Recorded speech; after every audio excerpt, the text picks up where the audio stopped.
Good morning, everybody. Wake up, everybody. No more sleeping in your bed. What happened yesterday? It's a lesson. I woke up today. It's a blessing. Like, get up and get some money and get your mama. Big boss. Sumusulat para sa kinabukasan, di tapos sa pag-aaral yun aking katotohanan. Pero kahit na ganon, meron akong natututunan. Di mo ako masisisi kung ba't ka tinututukan o kaya tinalikuran ko ang edukasyon. Oo, ako ay nagsawa pero merong ambisyon. Sa aking buhay nakatadhana ang pagkakaroon ng malawak na kaisipan, di nagpapalulong sa sinasabi ng iba. Kala nila ako'y nag-iba, kumikilos ako tol, di lang puro salita. Kaya wag ka magbida, alam mo naman yun diba? Huwag mo paapulahin yung mga maling nagawa. Pag may mali ka nagawa, lubos nilang pag-uusapan. Yung tama mo naman, agad nilang kalilimutan. Pag meron kang salapi, pwede kang pakinabangan. Pag 0-0 ka, malabo ka nilang lapitan. Matuto ka. Stay home.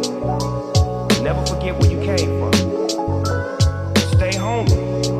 Keep that fire in your soul. And stay true. Always be real with yourself and the world. Because the world don't need no more copies.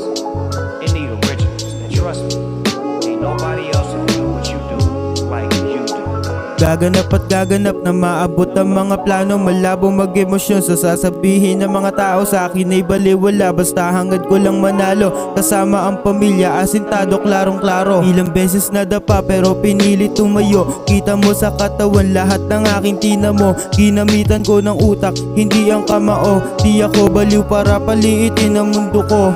Kagaya mo ako, pero di tayo pareho ng sitwasyon, pero meron pa ring respeto. Dire-diretso lang, di na kailangan bumelo.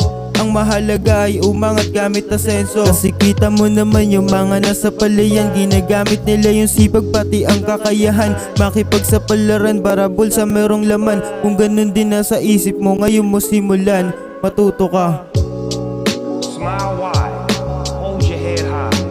And when they ask you how you made it, you tell them, I believed in myself when nobody else did. Keep pushing. Keep winning. Because when you come from nothing, you appreciate everything. You hustle different. You love different. And you lead different. I stayed true to myself. I stayed focused on the vision. And I turned them no's into yeses. Every time you wanted to quit, every time life tried to break you, you chose to stand tall. That's what makes you great.